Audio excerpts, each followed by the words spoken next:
Kia ora, and welcome to the first of our Thought Leadership series on climate change. I'm Simone Moores, and I lead the CoreLogic business in New Zealand. We're New Zealand's leading provider of property data and analytics. Every day we collect data on over 500 million decision points across the CoreLogic property universe, which we translate into valuable property insights. As you can see from the video, climate change is firmly in the headlines and the impacts are potentially staggering. Here to lead the discussion with our panel of experts addressing climate change, financial stability and property in New Zealand, I'd like to introduce a man who needs no introduction, a very familiar face over the years as an independent economic and political commentator, and he also produces The Kaka, which is a daily email newsletter and podcast. I'm delighted to welcome Bernard Hickey. Thank you very much, Simone. It's wonderful to be here, and thank you to CoreLogic for organising this great discussion about something that is essential in our lives now. What does climate change mean for us as investors, as managers, as employers, as citizens, as people in our community who are just thinking about the future? Where once climate change was something on the distant horizon, now we see it every day. Part of the thing I love doing is diving into the data around the economy and politics and how it all comes together. In fact, it's great to be here in the CoreLogic offices with a whole bunch of other property data geeks, which is my idea of a fun time, and also to invite in our panelists who are experts in thinking about how climate change, how regulation on climate change, how the economy and politics of climate change come together to change our world. And before we dive into it, I just wanted to pick up on three things that are really relevant and I think good leading indicators of where climate and the follow-on effects of dealing with climate change affect us.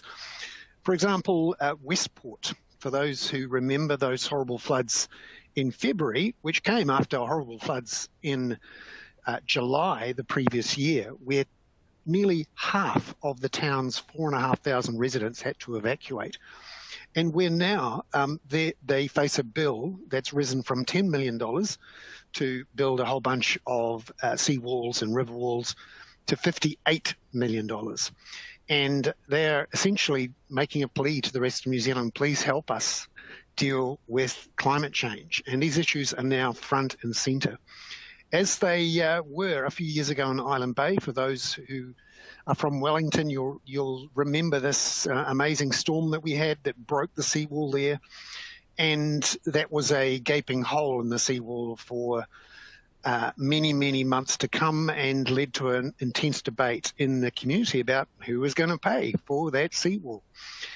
And the closer we get to the point of 1.5 degrees increase in our global temperature, the closer we get to intense climate events which affect our lives every day, and not just our lives, but the politics of the place where we live. And there's no better example of that than in Australia, where effectively we've just had a change of government, which was a type of reckoning, where the public had gotten ahead of the government and decided the government wasn't responding to what was happening in real time, and got rid of them. And they know, because every day in Australia, those intense climate events are affecting them, as we've seen just in the last few weeks with amazing floods.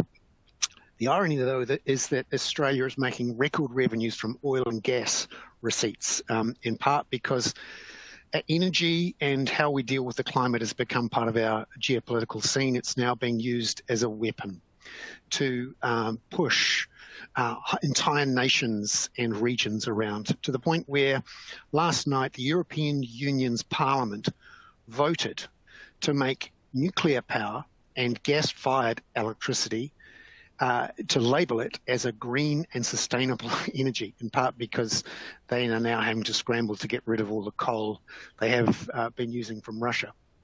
So it is increasingly a crucial thing for us.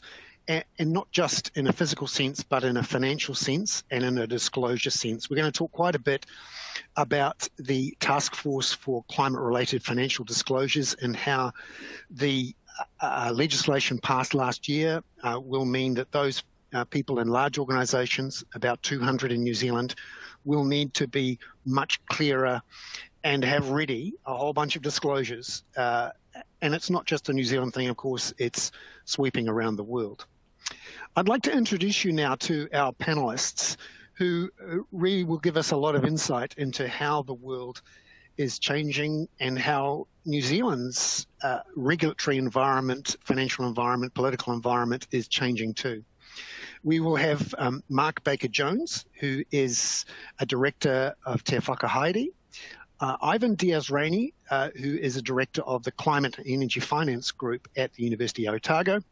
We have Belinda Story, who's here as the managing director of Climate Sigma.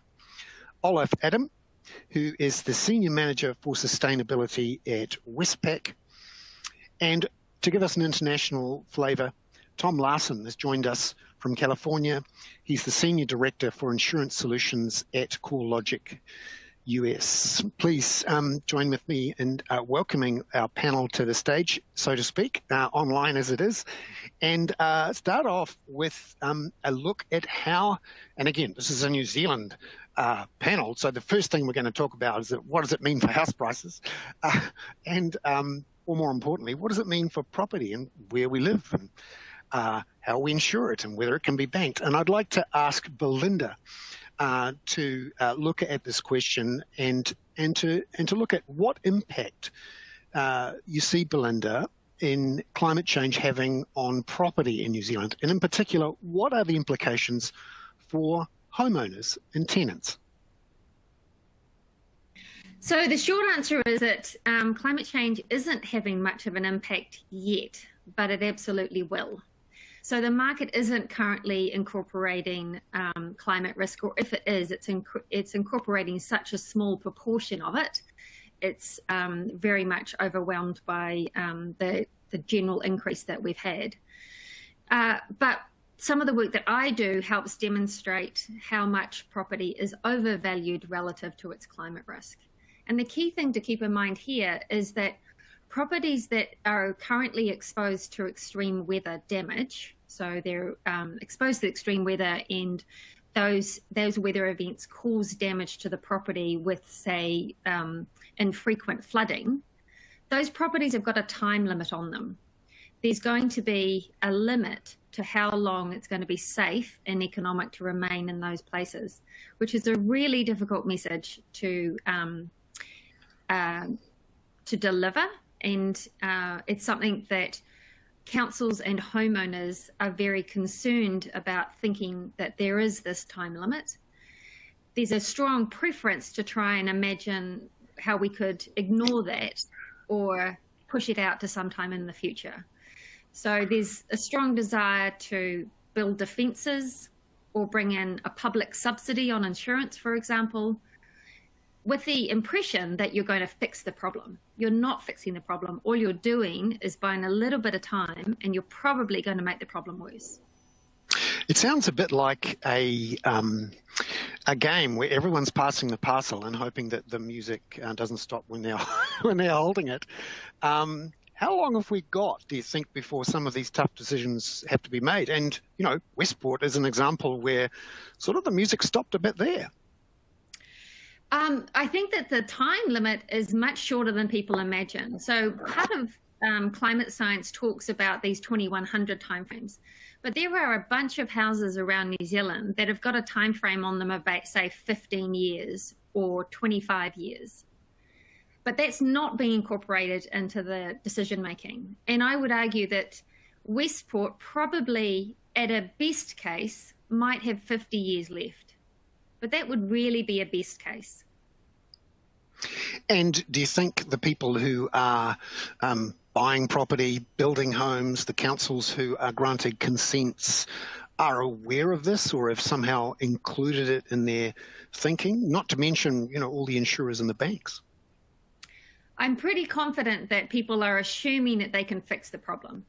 They're assuming that if they spend enough money today, that they'll fix the problem for the future, and Westport can continue indefinitely in its current location. Well, we shall see. And I want to bring in a few more panelists to talk about this issue. But before I do, we thought we'd do something really interesting here, which is to ask everyone a question at the start of the panel about whether you think, on a scale of 1 to 5, and 1 being not very good at all and 5 being very, very good, how advanced New Zealand is in terms of climate-related disclosure relative to the rest of the world. So are we a leading figure in the world of climate financial disclosure, or are we lagging behind? So if you think we're doing really, really well, very advanced. If you think we're a bunch of laggards, go for 1. And the point of asking the question twice, firstly at the beginning of the panel discussion and then at the end, is to see whether your preconceptions are changed at all by what you hear from our panelists who are really close to this issue. So please do vote first, and then we'll come back to you at the end and see whether your numbers match. But first, thank you very much, Belinda. And I wanted to bring in Ivan Diaz-Rainey here from the University of Otago to give us an idea about the Strand Marsden Fund Project and what it's set up to do and what impact you're seeing, Ivan, in terms of how climate change is beginning to affect property values. Kia ora. Thank you very much, Bernard. A pleasure being here.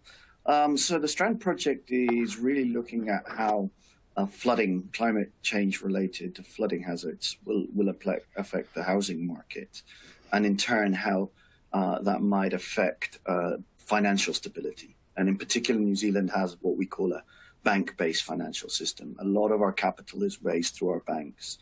And so it's probably our biggest climate risk, because if we think about it, around 80% of our wealth is tied to our homes.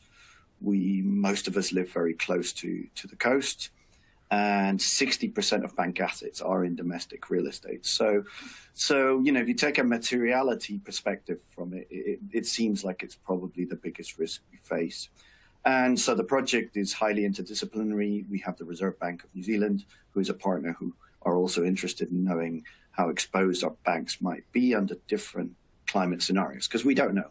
We don't know if we're going to end up in a 2-degree world or a 3-degree world, and they can make a big difference to that question of how long a house has left in terms of tying it into what Belinda was saying. So we've got RBNZ, we've got GNS Science, so people that understand hydrogeology, what's happening under the ground with the water. We've got Bodeca Scientific, who are leaders in terms of climate models, regional climate models. We've got NIWA involved, and of course CoreLogic give us the real estate data. So that gives you a sense of the project. It's over 3 years. We're just over a year in. And we've done some initial research around the 2015 flood in South Dunedin. And what we found there was that straight after the flood, there was quite a big market impact, and property prices went down by about 15%. But as people realized that it wasn't just about climate change, it was also about maintenance of the infrastructure. And, as the event receded in people's memories, prices recovered. So again, I think it ties in quite nicely with what Belinda said, that, it may be being priced to some degree, but not to a huge extent. And long term, there is a discount in those properties in South Dunedin, but it's in the region of 3 to 5%. So probably not reflecting the long-term risks. So I'm curious here about the connection point between the research and real life, which in theory should be, the banks, the insurers, the regulators who are trying to identify these gaps between valuations that real people have and maybe the valuations that they should have. How is that shaping up at the moment, the transfer of all that information to assess those risks? I guess the simple answer is actually really hard to calculate. Well, we know what the value is now, and we can figure out what it would be without any flooding risks or, in past events. But in terms of looking forward is really hard. Nobody has a crystal ball, right? So in very simplistic terms, we use scenarios to say, okay, the world could go in this direction, the world could go in a different direction. But also this huge amount of data uncertainties, right? So even elevation, how far away we are from the ground. I talked about having a hydrogeologist involved. Most people have used so far very simple bathtub models that, in a sense, assume away hydrogeology. So everybody wants the answer. Everybody we meet, and we've got an advisory board with the banks, they want to know when this problem becomes binding for a particular area. And it'll depend, it'll vary by different areas. But there's still a lot of data uncertainties to be able to price it at asset level. I think we're getting to a stage where we can say, look, an area here is vulnerable and X percentage of property or X percentage of value is exposed. But if we really want to price an individual asset, then that becomes a lot harder. Yeah, and I see that you've partnered up with the Reserve Bank here, who have put a lot of effort into trying to understand climate risks for our banking system. Obviously, as you say, more than 60% of bank assets are tied to our homes. And of course, for households, our homes are in many ways the way we feel financially secure. So it's doubly important. How involved and how far away is the Reserve Bank from starting to apply its learnings in a more direct way in terms of understanding capital requirements, making suggestions to banks, that sort of thing? The way I would this whole climate science, climate risk science, it's a new area, right? And as I said, you need to involve, now you've got finance people, real estate people working with climate scientists. The way I would describe the moment, it's the end of the beginning.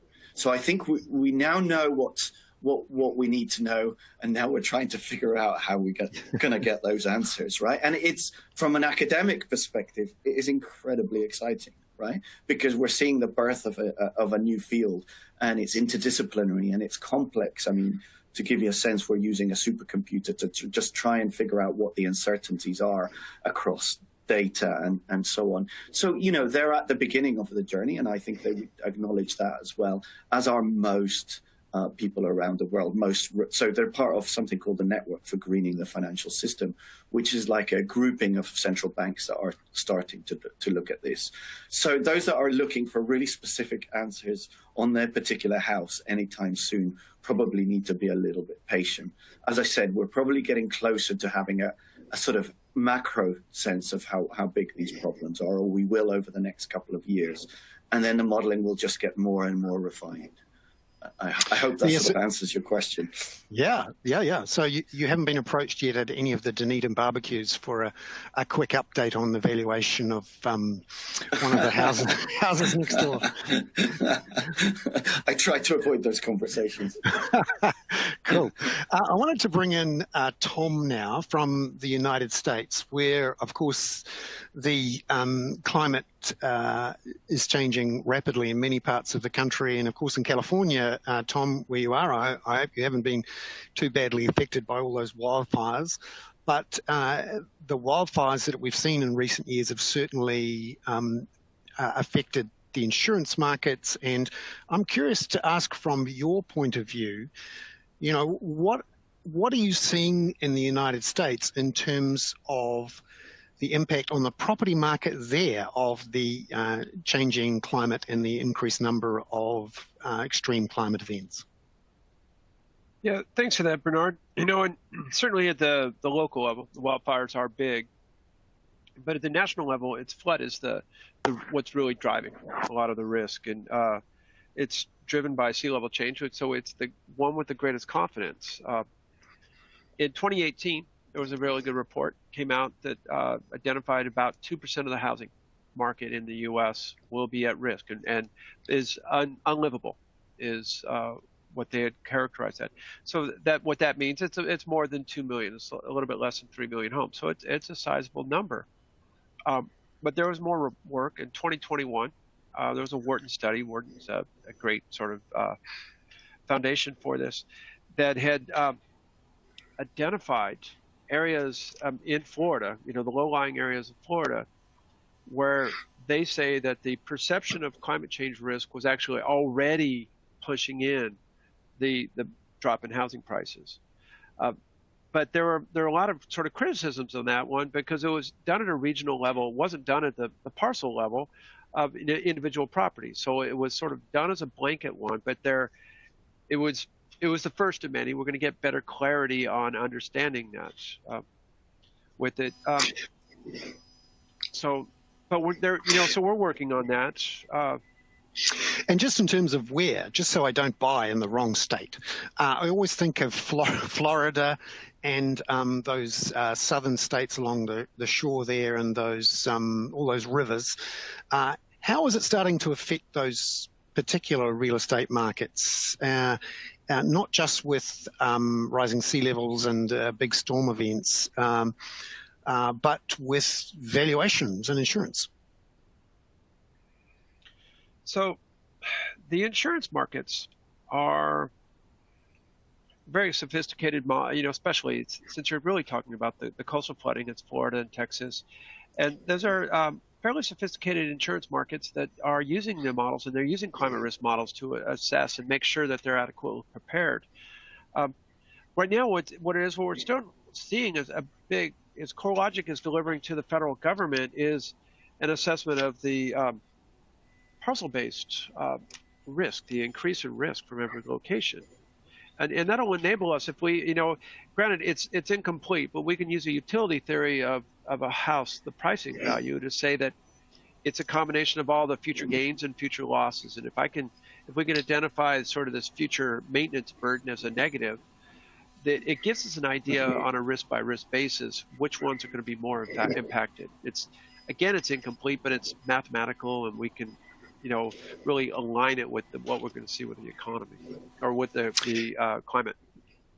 And do you think that these risks have been priced into assets in the United States? And, what sort of dislocations could we see if and when the gap is closed? The general consensus is that they're not priced in yet. Certainly here in California, if we look at another sort of poignant climate market, is wildfire. Effectively, we took a vote, and Americans like to live Californians like to live in the trees, in the wild forest, and that pricing, it's certainly turning down now, but that's because it's looking like we're coming into a soft spot for the real estate market, but there's no really clear guide. There doesn't seem to be any alignment with the climate impact. It seems to be still driven by the same drivers in the past. And these events, these climate events, have second and third level impacts. We all know about the butterfly flaps its wings in the Amazon, and there's a financial crisis in London.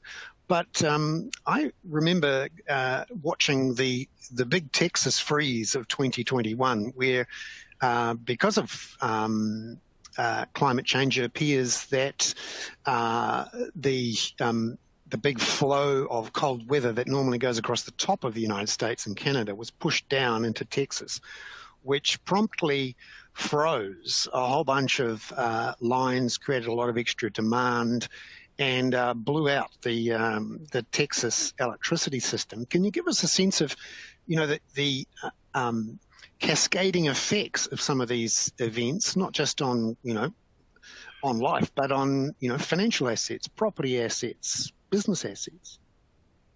Yeah, there's the Texas freeze was a really poignant example. And there's that old poem that for want of a nail, the horse was the shoe was lost. Without the shoe, the horse was lost. And it goes on, and we lost the battle because of an absence of one shoe.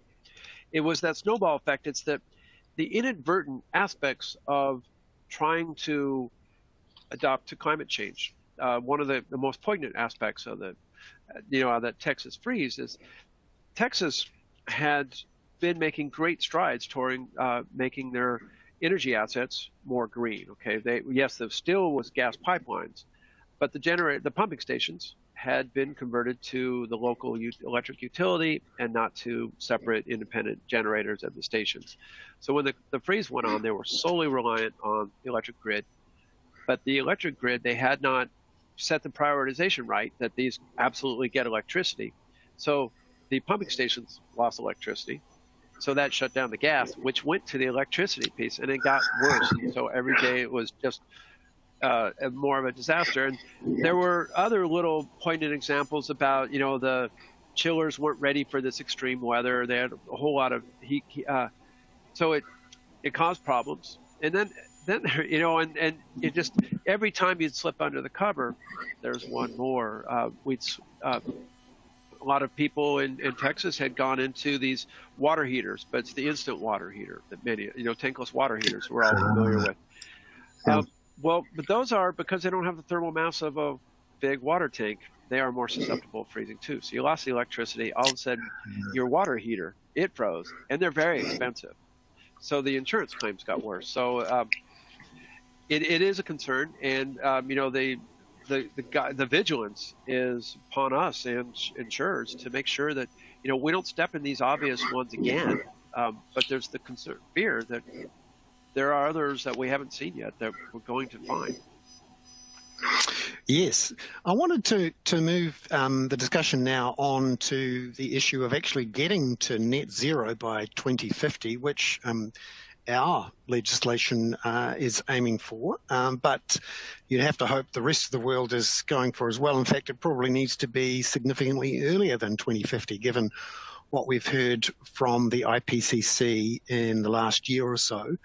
And I wanted to ask Tom first, given that, we're down the bottom of the world here and we're doing our thing, but we know that the world's biggest emitters are up north, and, we see some slightly concerning views around climate change from at least the previous administration in the United States, and an impression, as we've seen from the Supreme Court ruling in the last week or so, that America maybe isn't focused on, getting to that net zero or taking those decisions. What's your feeling about how, the rest of the world, the biggest emitters, are shaping up to get to that net zero by 2050 and have a chance of, keeping the increase in temperatures, no more than, 1 or 2, let's hope, degrees above pre-industrial levels?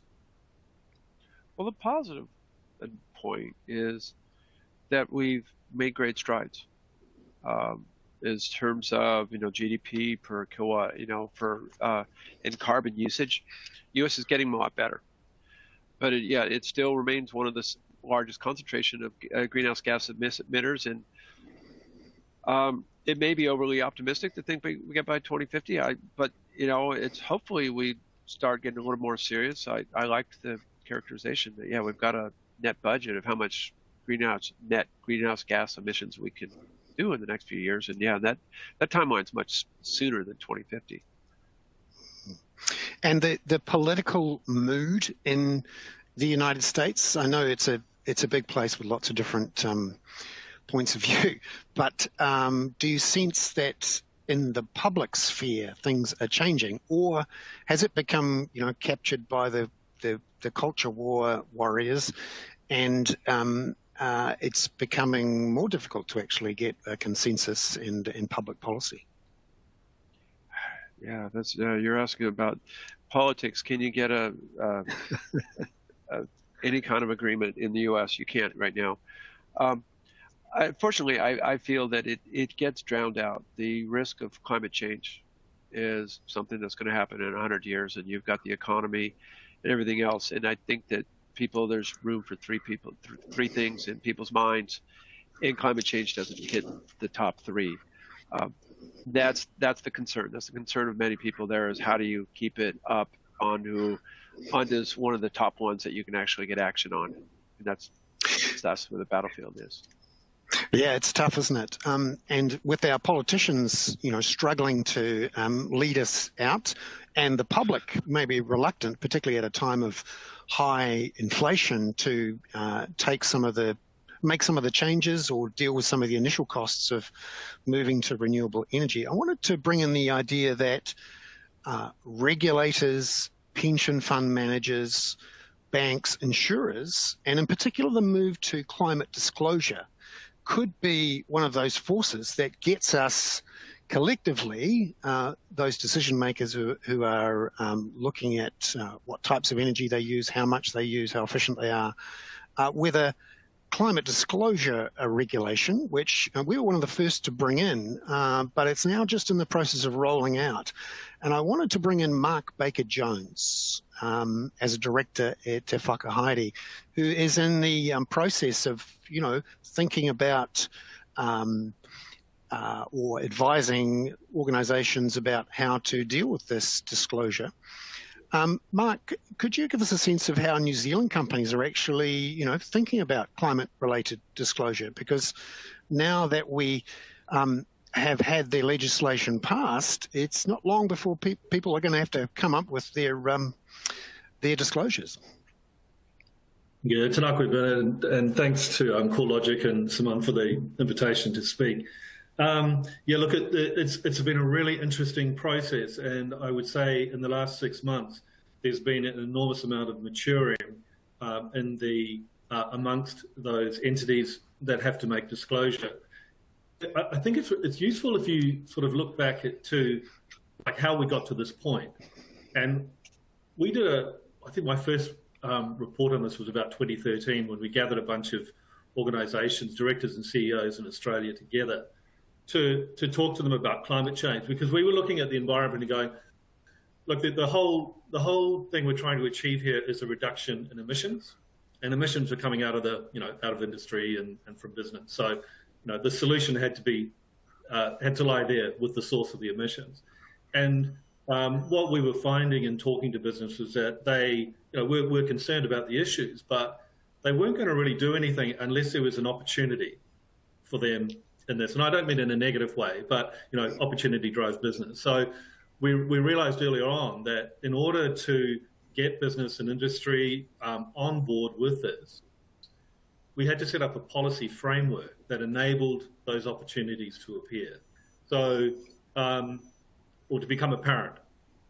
And so we saw things like the Paris Agreement start coming into play, and New Zealand is a fairly typical example of some of that policy framework, that infrastructure that's been established by putting in place, you mentioned before, domestic targets and setting carbon emission budgets and disclosure rate, mandatory disclosures and carbon pricing mechanisms like the emissions trading scheme. So since that infrastructure has come into play, it provides an environment for business to see those opportunities. So, but the interesting thing that I think that has happened, and the difference between New Zealand and other parts of the world, is that we've sort of very rapidly went from zero to top speed in putting in this legislative framework into place, our mandatory regime, and tidying up the ETS.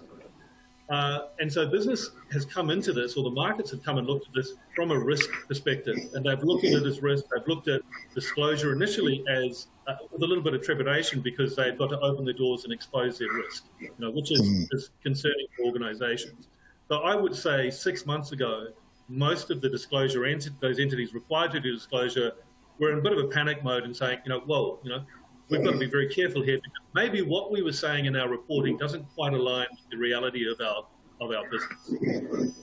However, in Europe, where the mandatory regime is sort of yet to be in play, but there's been a longer process there really developing this and thinking around developing the policy, the approach has really been more around looking at the opportunity, looking at where the organisation wants to be and where they fit in this process. I've seen with our clients in the last 6 months quite a shift, particularly the more sophisticated, the bigger financial institutions, who looked at this initially as a risk and are now going, well, actually there are some real opportunities here for us, firstly, to have a big impact on reducing emissions, but there's also some really good economic and financial opportunities for us as well. So for me, the biggest change I've seen in the 6 months is that shift from fear of risk to recognition of the opportunities that are opening up. Can you give us some examples of those opportunities? Maybe without disclosing names and ID numbers, but what sort of things are boards and executives seeing when they have a look at their carbon budgets and their financial budgets, going, oh, actually, if we change this fleet or remove this boiler or offer public transport vouchers or whatever it is, that we can actually reduce our workers' churn rate, or actually reduce the plain cost of our fleet, or whatever it is. Yeah, well, yeah, and a lot of it is around investment opportunities. So, for example, different organisations are taking a different approach to this. Some of the institutions are saying, there's a great opportunity ahead, and I'll explain what they are in a minute. Great opportunity ahead. Let's just jump straight into it. Others are saying, well, let's work through a transition. So, for example, a really obvious one is investment in renewable energy, for example. So if you're a bank and you've got a whole, your portfolio is full of coal, it's probably not, it's not the ideal place to be if you're looking at a net zero future. So some institutions, and certainly not naming any, and we're seeing this with some of our clients in Australia as well, where they're just saying, okay, today we're in coal, tomorrow we're out of coal, or we're out of gas, or out of petroleum. Just jumping straight away and saying, there's such a massive opportunity for us, we could be putting our funds into developing renewable energy, or transport infrastructure that's going to support that. So we'll just put all our focus in that. Other institutions are taking a little bit more of a measured approach and saying, okay, well, we've got our existing portfolio. Let's work with them, for example, with the ag sector. Let's work with them and help them decarbonise their activities and work towards, their low carbon future. And we'll go on that journey with them and provide them support in doing that. But they all, as we know, again, back to the target you mentioned before, we've got to be at net zero by 2050. Our regulation and everything is pushing towards that. So there's absolute certainty about where we're going to end up. So we have to decarbonise, and business knows it. So they're all on that same trajectory. The difference, I suppose, is in that pathway that they're taking. They're taking different paths there. Some a little bit more rapid than others. Because there's a moment when the rubber hits the road, isn't there? Where what was a box-ticking compliance issue becomes actually a core tool for your organisation in planning and monitoring and incentivising. In terms of New Zealand versus the rest of the world, are we ahead of the curve, behind the curve? Where do you think? We are so we're ahead with the legislation, no doubt, but not by much. As Tom sort of mentioned with the US, the regime is on the way, although there's going to be a lot of legal challenges to that, so it may slow down. But the UK and Europe are close behind. We started off, as I said, we went into this pretty quickly. So other countries probably had a much more of a longer lead time in doing that. But we're all hitting the same barrier, where I've been working around the policy space for years, and we planned this, and I worked with central government on developing the zero carbon bill and all that. And you'd think after that long journey you would have covered off and you would have anticipated all the issues. But you're right, when the rubber hits the road, suddenly all these new issues come up. And one of the big ones, and you mentioned, I think you mentioned it earlier, or maybe Belinda, somebody did, Ivan, about data. And one of the massive problems we find is around data and tools. One, data, there's just it's not available. Not all the data that we need is available. So a solution around that for some of these, for some of the institutions will be at future credit events, they'll be starting to try and obtain that data from their lenders. Jump in. Where you go, Ben? I wanted to bring in now someone who's sort of on the ground making those assessments. We've heard from the academic and the advisory part of the discussion, but I'd like to welcome in Olaf Adam, who's a Senior Manager of Sustainability at Westpac, which has plenty of exposure and opportunity with its clients and itself here in New Zealand. Olaf, welcome into the discussion. And I'm curious to know, I'm curious to know how Westpac is thinking about this legislation, how its rubber is hitting the road. Yeah, thank you, everyone, and thank you for having me, CoreLogic. So I really like what Ivan said before. I think I'd like to think we're at the end of the beginning as well, and because we started disclosing early and voluntarily 2 years ago, and the reason we did that was to actually use this as an opportunity to get a much better understanding about the risks and opportunity arising from climate change. And what we did at the time is we looked at sea level rise using a bathtub, so very well aware of the limitations of that, but you've got to start somewhere. We played through a number of scenarios, and what we particularly did is we actually played through what is a natural event or a series of natural events or a natural risk is actually converting into financial impact.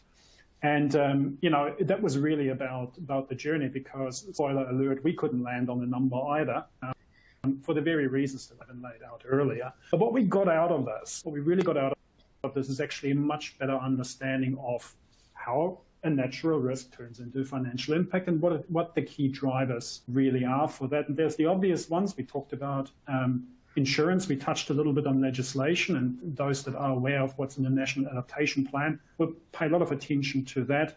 But also, there is, of course, decarbonisation, because even though I can't give we couldn't land on exact numbers, I can tell you with certainty it's going to be a lot worse than at 2 degrees than it would be at 1.5, and it's going to be a lot worse at 3 degrees, and I don't even want to think about how bad it's going to get at 4. So out comes a very simplistic conclusion, which is, well, we need to decarbonize. And as we know from the Climate Change Commission's report, and I know there are varying views on it, but ultimately what it said is, look, we can do this. It's affordable, it's achievable, and by the way, it will pay for itself, because the things that New Zealand needs to do will make the country a lot more efficient. And what that means in a simplistic way is actually the transition is bankable, because we also don't depend on the big silver bullets, on the massive technology, on things that we don't know about yet. Sure, they will help, but we can do these things using technologies that are already known to us, that are available and actually cost efficient. The challenge is we kind of have to bring up a lot of investment, a lot of funding up front, but it will pay for itself over time. That means for a bank, well, that's a bankable proposition, and it puts us, so it's not just an opportunity. I think it makes us also kind of a moral responsibility for us as capital providers and others in the system. And so, that's where we expend a lot of our time on, considering what role can we play and how can we facilitate this. And that brings in this concept of sustainable finance, which we put a team on the ground in New Zealand around the same time we started the disclosure work. So there was already an outcome from that. And, unlike the approaches that Mark just described around, you get out of certain sectors, and sure, there are some sectors that will become extremely difficult to sort, but the ones that you get behind. And the really, really good example, practical example there is the way Westpac is supporting Genesis, who most of you will know is an electricity generator that still burns coal. And they do this to keep the lights on in Auckland. But Genesis has gone as far to commit to a 1.5 degree aligned pathway and tied it up to science-based targets. And they worked with us and they tied their finance arrangements to that target. And that's a way where we can incentivize our customers to decarbonize. And that's something that, it's still at an early stage in terms of sustainable finance, but it's massive in Europe. It's growing globally. And, New Zealand banks, not just us, but other banks, we're playing an active role there. And it's an opportunity, but it's also really something that reduces risk. And it strikes me that banks, particularly the ones with large-scale loan books, are really hungry for data on the risks, the values that they can plug into their scenario planning. You talked about, 1.5 versus 2 versus 2.5, and so that companies can start to build that data into their financial modelling, their actuarial modelling of, what is the long-term value of this asset, or what is the long-term liability of this carbon credit that we're going to have to come up with in 2035 or whatever it is. What is the current state of the data that you have to plug into your systems, to your loan books, so that you can take some numbers to the CEO and the board to say, actually, we're in good shape or we're not? Yeah. Look, there are significant gaps in the data landscape in New Zealand. There's a lot of things we simply don't know. And that's widely acknowledged. But it's also something that is internally acknowledged, at least in Westpac. And it is important to have that data because we are in the business of quantifying risk, because that's what we need to do. That's an obligation that's put to us by the Reserve Bank. We need to know how much capital we need to put aside when we lend a dollar. So that's essential. But I would also argue that we can't just obsess about data exclusively, and we certainly can't use the lack of data as an excuse to not do something. And so there is obvious actions that we can take. And even if we can't right now quantify the exact financial impact under each and every single scenario, again, we know what makes a difference. And you don't need to be a modeler for that. It's just kind of, once you think through the issues and you force an entire organization to think through the issues, you find these insights, and you can start acting upon those. And that's well understood, and that's also something you can communicate quite well with decision makers within a bank or any corporate, really.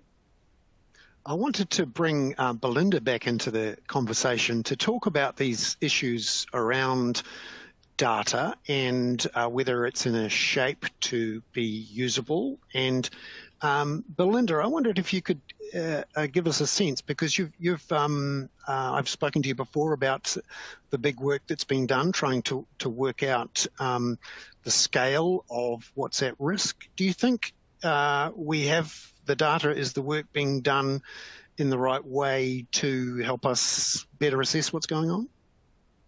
I think there's a couple of key challenges that we have at the moment. Primarily, the data has been developed to answer scientific questions, not to answer financial questions. And so because of that, there's a tendency for, at the end of a particular research project, for a set of data to be provided, and then it's given to end users and say, now use it. But it may not have the core parameters that allow that to influence decisions. So a really obvious one is most climate models are calibrated to 2100. Well, next to nobody makes financial decisions out to 2100. So you have to push that and say, well, what is it that we could get to get better information out to 2040? Because that might be something that it could be incorporated. So first of all, there's this challenge about the models have been developed to answer scientific questions, not to answer financial questions. And the great news is we're now getting finance people turning up saying, where are my sophisticated tools? And it's like, well, we need to work with you to build those, because frankly, you guys haven't been terribly around in this space. So yes, let's work together to build those tools. The other one is New Zealand is handicapping itself when it comes to its funding. So the funding mechanism that we have for research, you have a situation where we're lucky enough to be able to train and maintain top scientists or top social scientists in this space. They don't know whether they're going to have funding 2 years out or 3 years out. Imagine that if you had that with our surgeons, if they just didn't know if they were going to get funding 2 or 3 years out, what would our ability to retain that talent in New Zealand be? It would be pretty limited, and you'd start seeing that. So the other one is the other piece is that the good news around the mandatory reporting is we've had this spike in demand, which is fantastic. So now there's all these people wanting to use the data. It also means that we do have a talent war going on for people who can take that information. There's only so many Olafs out there, and we need many more of them. The good news is people like Ivan and Mark are helping to train the next generation of OLIFs so that they can have people inside organizations who are able to both absorb that data, but also be much clearer with the scientific community about what sort of data needs to be generated into the future to better answer those finance questions. Olaf, I wanted to bring you back in to look at what the first round of reporting has come up with, and whether by 2024 people are going to be ready. Look, I think my personal view is we will see essentially two types of disclosures, and we will see those organizations that treat the disclosure regime as a compliance exercise and will go through the specific obligations for the standard and tick all the areas and say, oh, I will have a transition plan, here it is, and I'm going to do this and I'm going to do that. And then they're going to stop there. And then there will be organizations that will look at this and go, oh, I recognize this. This is basically telling me how I integrate climate change and whatever hangs on that, positive or negative, into my strategic thinking. That might mean I have to invest a little bit more, but ultimately there will be difference between those that are going to treat it as a compliance exercise, put an annual program in place, and get a nicely designed report out every year, and the ones that actually use it as really uplifting their game. And the latter, I think, will be the ones that will really benefit from this regime. So I actually genuinely think overall the climate disclosure regime is designed, and what we've seen from the draft standards, they are very suitable standards to benefit businesses, those businesses that are able and are willing to take them seriously and go beyond what's explicitly in the standard, but actually go what's implied in it, which really means think about what climate change means to your business and act upon it, and then tell us about it. And that's not a bad thing. And Mark, I wanted to bring you in here as someone who's, working with a lot of companies and organisations on these compliance issues. Are people up to speed, ready to go? Are we leading the world, trailing the world? Yeah, I think, as Olaf said, some organisations will treat this as a compliance exercise, which it's not, because the requirements are not. The standards don't tell you, that you must have certain governance in place. It just tells you, it says report on your governance. But what will drive the quality of the reporting will be the responses from stakeholders, from shareholders and investors who see that information and start making their decisions about those organisations. So I think there will be maturing over time. The barriers at the moment, as Belinda has pointed out, with data and with tools and methodologies, is there's actually a limit to how far you can go in terms of quantitative reporting on your risk and opportunities. But as we get more Belindas and Ivans in place and more of that data and tools start to being developed, we'll see some much more decision useful information coming through over time. It won't be this year. It won't be the next year, but it'll progressively improve. What I've learned from this is that I need to advise my two daughters to become climate scientists and data geeks. This is the way to glory, I think. Before we jump into some questions from the audience, I wanted everyone to sort of go back to this question we had at the start. I hope you've heard a lot more from the experts here, which give you a sense of where we are. So if we could throw up that poll again to ask the question about, are we behind the pack, ahead of the pack? 5 if you think we're very advanced, 1 not advanced at all. I must say, having listened to this discussion, I know my views, but I'll let you guys do the 1 to 5 thing before we jump just briefly into some questions for from the audience. And by the way, we'll put up the answer to the first version of the question and then the second version, see if they've changed, which I think is interesting.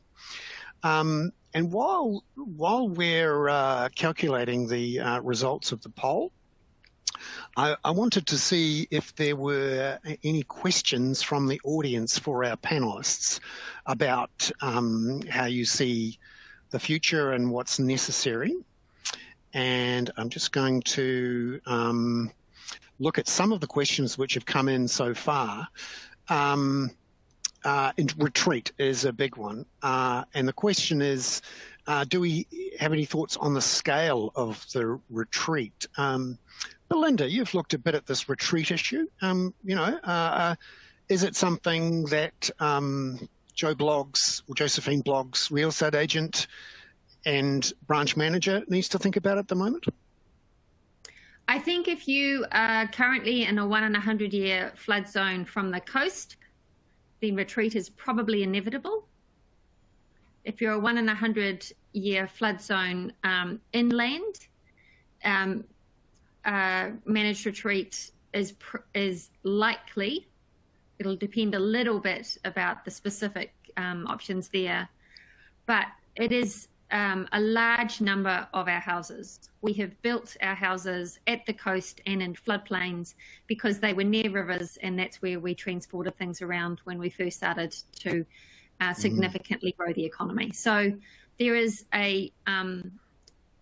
hundreds of thousands of houses in floodplains at the moment that are likely to have significant expenditure to remain in place, and that expenditure may be too great relative to the value of the property.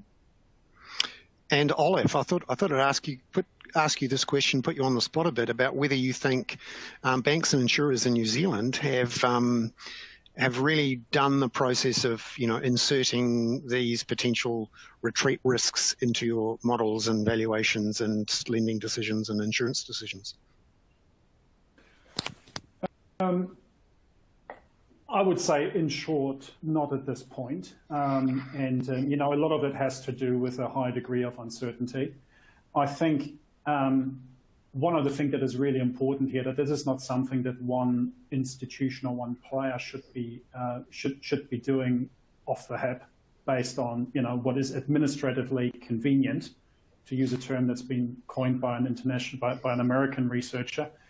But I think so there is a lot more knowledge that needs to be acquired, and this is actually where data really comes into the play, because if when you're asked to make some very impactful decisions that impact people's lives, you better get it right. But not just that, you also need to ensure that the information is really widely available to those people that make the decisions in the first place, which are our customers. So I think I'm pretty confident that most of my peers would agree with the view that we want to be in a position where our customers can make the right decisions for themselves, and we can support them in it, and not necessarily be in a position where we are forcing someone's hand. That said, obviously, we are aware of the risk and we're watching it very closely, and that will have an impact at some point in time. But we're really not. I would think it's difficult to say when we will be there, because there's so many playing pieces. It is the insurance industry as well, and it is also the question around where legislation will ultimately land and what mechanisms will be put in place to support people as a country. And that's something we called out in our disclosure over the years. It's legislation and insurance behavior that ultimately converts this to financial risk, and that's something that we still see playing out. Thank you very much, Olaf. We've had a great conversation. We've hit our limits, if you like. Not quite like the planet's limits, but our time limits here today. It just struck 1:30. The first result of the poll showed that, on the whole, New Zealand is, you could argue, not very advanced at all, when you can see that we've got 15% not at all, 35% a little bit, and hardly anyone saying very advanced. And then when you look at, I'm curious to see how things have changed, but certainly here we go. Well, that says we're a little bit more advanced. So that's interesting. As we've gone through the discussion, people have come to the conclusion that there has been quite a lot of work done. And I suspect that's true for those 200 organisations that are covered by the new disclosure rules. But of course, New Zealand is a land of many, many smaller businesses where I think it hasn't really struck home yet. And I suspect the policymakers and the analysts and data scientists are a little bit ahead of the public, all the politicians for that matter. So some interesting transitions we all have to make. I'd like to thank our panelists, and I know you will as well, even if we can't do it in person with a big round of applause. I'd like to thank them, Mark Baker-Jones, who is a director at Te Whakahaere, Ivan Diaz-Rainey, who's also a director at the Climate and Energy Finance Group at the University of Otago, Belinda Story, who's the managing director of Climate Sigma, an advisory firm, Olaf Adam, who's the Senior Manager for Sustainability at Westpac, and Tom Larson. Thank you, Tom, for coming in to us from California, a Senior Director for Insurance Solutions at CoreLogic US. I'd like to thank you all for coming along and listening in today, and I hope you've all learned some things. I've really enjoyed the discussion. Ka kite ono everyone, and of course thank you very much to CoreLogic for creating this space for us to have this discussion, and data geeks of the world unite. I think the future is ours. Thank you very much.